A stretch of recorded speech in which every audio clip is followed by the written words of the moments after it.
have you lost? How many defeats have you endured? Hey, what you think you're gonna look like when you get your ass up and your ass and you got knots all over you? The combat sports universe just went nuclear. Floyd Mayweather Sr. grabbed the microphone during a recent press gathering and unleashed a declaration aimed at Mike Tyson that's currently setting the digital world ablaze. Sr. went beyond predicting his son's victory. He absolutely promised Floyd would demolish Mike with a ferocity that revealed deep personal animosity. The atmosphere became dead silent as he began speaking, and what followed was utterly savage. According to eyewitness accounts, Sr. faced a straightforward inquiry about the possible Mike Tyson showcase match, and he instantly pressed forward with blazing intensity. Witnesses characterized his demeanor as furious, contemptuous, and utterly assured simultaneously. He allegedly declared that Mike lives in fantasy if he believes his knockout ability matters against a competitor who's remained unharmed throughout his entire professional journey. Oh, but get the hell out of here. How many fights have you lost? How many fights have you lost? How many fights have you lost? It don't matter. Sr. explicitly referenced Mike's inability to handle Buster Douglas, questioning what makes him believe he can connect with Floyd. The situation turned truly vicious at this point. Sources indicate Sr. examined Mike's defeats systematically, dissecting them individually.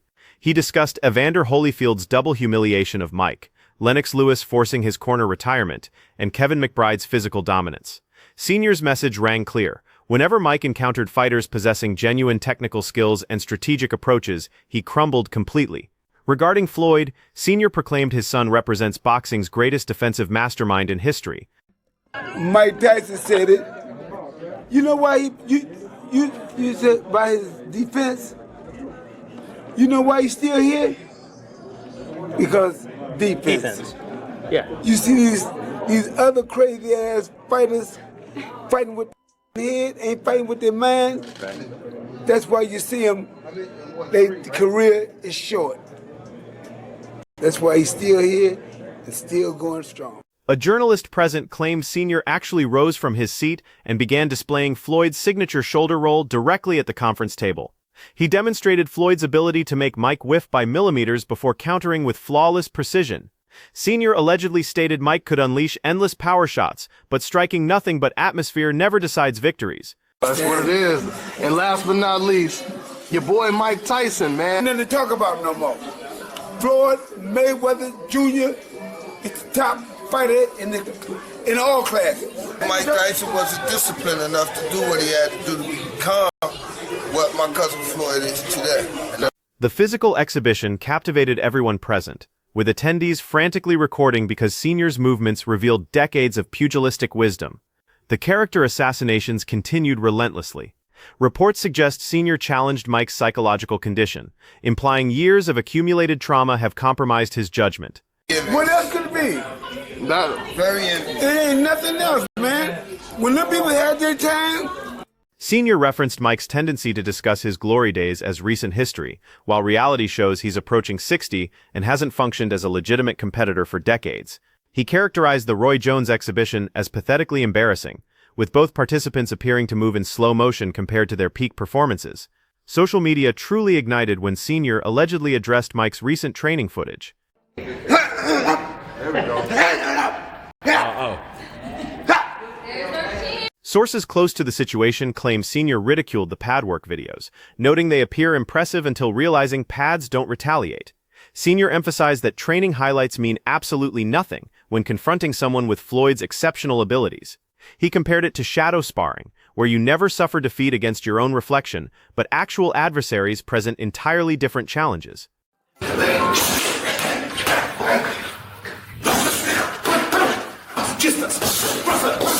Nice distance.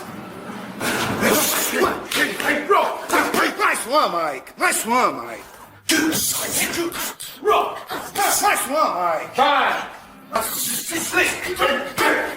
More, Mike.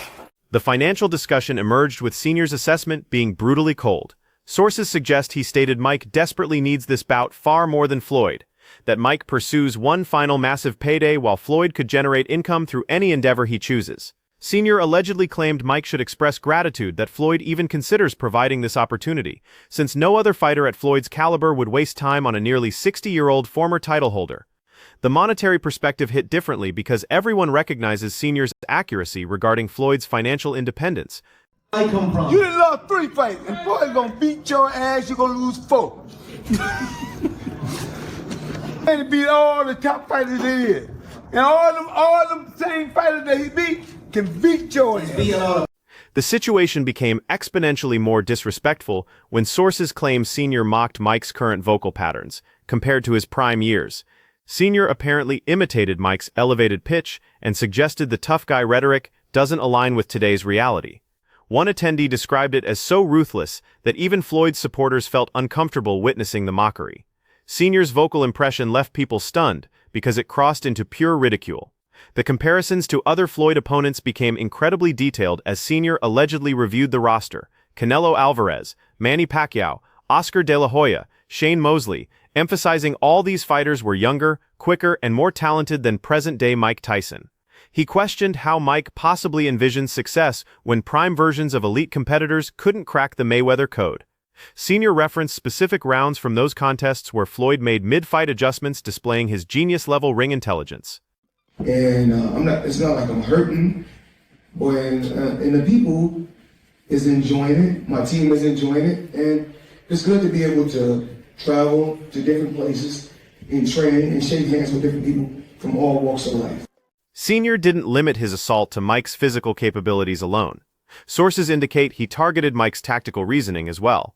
Sr. argued Mike's entire career relied on intimidation and early finishes, but questioned what happens when opponents remain unfazed. He referenced Holyfield walking through Mike's best efforts and causing complete mental breakdown. Sr. noted Holyfield's headbutts frustrated Mike so severely that he resorted to ear-biting from pure desperation. The Terrence Crawford training partnership also faced Sr.'s destruction. Sources say he dismissed it as publicity-seeking and compared Crawford's assistance to applying bandages on gunshot wounds.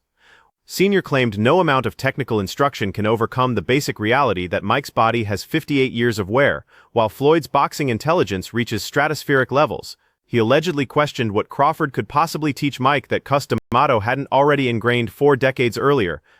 I beat more world champions than any fighter in history. I'm 50-0, but half of my fights was world title fights. If you're not betting on a game, it's not even fun to watch. When you betting on it, you're on the edge of your seat. What these boxers do now, they're boxers. Yeah. They're boxers, I'm a box office. Yeah. There's a difference. These fighters, they get in the bag when they go over to Saudi Arabia. Yeah. I'm not gonna lie, they're getting great money, not good money, great money. So, of course they wanna see Floyd Mayweather in the exhibition. And you already know what the payday gonna be. Sr.'s tactical breakdown became remarkably specific, according to insiders. They claim he detailed exactly how Floyd would approach this encounter. Establish distance with the jab, force Mike to pursue him around the ring, allow Mike to exhaust energy throwing at nothing, then systematically dismantle him in later rounds when Mike's conditioning fails. Sr. apparently said Floyd would likely carry Mike through middle rounds for entertainment value, then accelerate in championship rounds to prove his point. The weight division difference received brutal mention as well. Sources suggest Sr. highlighted Floyd's victories over junior middleweights who possessed natural size advantages. The concept that Mike's physical dimensions matter became laughable. Sr. allegedly stated Canelo Alvarez was younger, stronger, and more skilled than Mike, yet Floyd made him appear amateurish for 12 consecutive rounds. The official scorecards from that contest supported everything Sr. articulated. And for him to give me the respect that I always gave him, it was definitely dope. It was dope. I wasn't doing nothing. I was just chilling, training. And I got that phone call, and that was the light that sparked it all. Me sparring Tim Bradley, and then it's been up ever since. Sr. apparently confronted the power puncher narrative directly. Attendees claim he referenced Floyd's experience against multiple knockout specialists, Shane Mosley, who had dropped Antonio Margarito, Marcos Maidana twice, notorious for breaking down opponents, Miguel Cotto, a welterweight destroyer, and none successfully landed their signature shots cleanly. Sr. specifically mentioned the Shane Mosley bout, where Shane connected with one significant right hand in round 2 that staggered Floyd, but Floyd immediately recovered and adjusted to completely neutralize Shane for the remaining 10 rounds. And I'm gonna tell you the truth about Canelo. Easy, man. In cakewalk, easy. Y'all sitting up here, y'all praising this dude was nothing. I was almost 40 years old when I cooked this dude. Easy. The exhibition regulations discussion arose, with Sr.'s perspective being absolutely ruthless. Sources say he predicted Mike's team would demand headgear, enlarged gloves, shortened rounds, and quick referee separations because they understand Mike cannot compete in legitimate combat. Sr. allegedly claimed Floyd would accept weighted gloves and still educate Mike every round. He mentioned Floyd's sparring sessions with heavyweights throughout his career purely for enjoyment, making them appear foolish. Sr.'s address of Mike's fan base barely receives discussion. Sources claim he stated Mike's supporters live in nostalgic delusion and cannot accept their idol's current state, aged, sluggish, and finished. Sr. referenced fans remembering Mike from the 80s when he demolished Trevor Berbick and Michael Spinks, but that version disappeared permanently. He emphasized that youth and speed cannot return regardless of training intensity or supplement regimens. The age comparison became central to Sr.'s tirade. Sources indicate Sr. highlighted Floyd being nearly a full decade younger than Mike, representing a massive advantage when discussing fighters in their late 40s and late 50s. Sr. called that 10-year gap the difference between competitive ability and complete deterioration. He provided examples of other fighters attempting 50s comebacks who suffered terrible embarrassment. Just like that. You don't find people that just like that. Somebody got to be in the background. He's the best ever, yes. As his father, how does that make you feel? Huh? As his father, how does that make you feel knowing, There it is. I'm done. Well, if you want to read them off, read them off. Because this is Floyd Mayweather Sr., the main man behind it. Sr. allegedly referenced Mike's stamina problems from his competitive prime. He mentioned Mike's tendency to fatigue after 4 or 5 intense rounds during his 20s. Sr. questioned what people expect now that Mike reached 58. Will he suddenly possess superior conditioning than 30 years ago? The reasoning was irrefutable and demolished many arguments from Mike's advocates. Sr.'s prediction was brutal and precise. Sources claim he stated Floyd would sweep every round on all judges' cards, Mike wouldn't land more than 10 clean shots throughout the entire contest, and the one-sided nature would make people question the sanctioning. Sr. allegedly said CompuBox statistics would embarrass Mike, something like Floyd connecting 200 times while Mike manages maybe 15. Sr. apparently identified specific weaknesses in Mike's approach that always existed.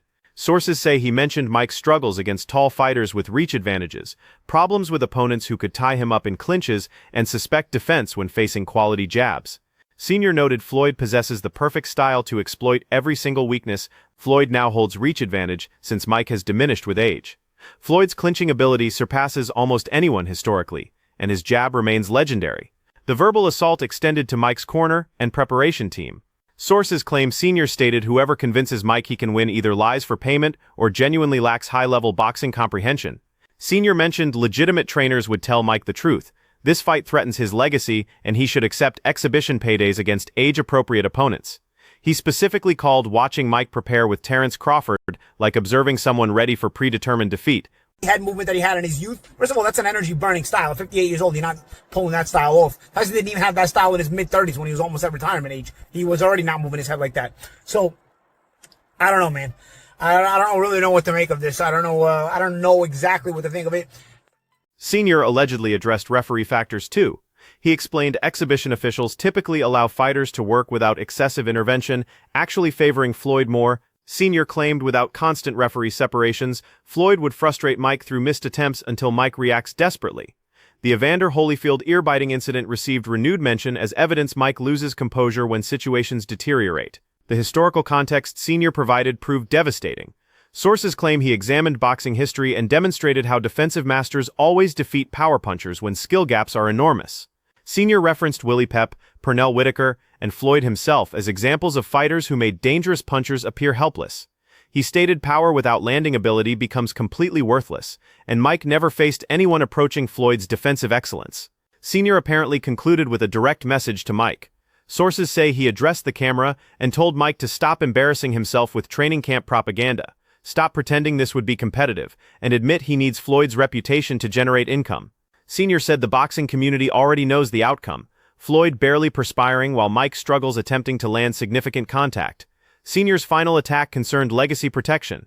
Sources claim he argued Mike risks his legendary status by entering the ring with Floyd because when Floyd dominates him as everyone anticipates, that performance will define Mike's memory. Sr. suggested Mike already carries damaging defeats, so why add another more embarrassing due to age factors?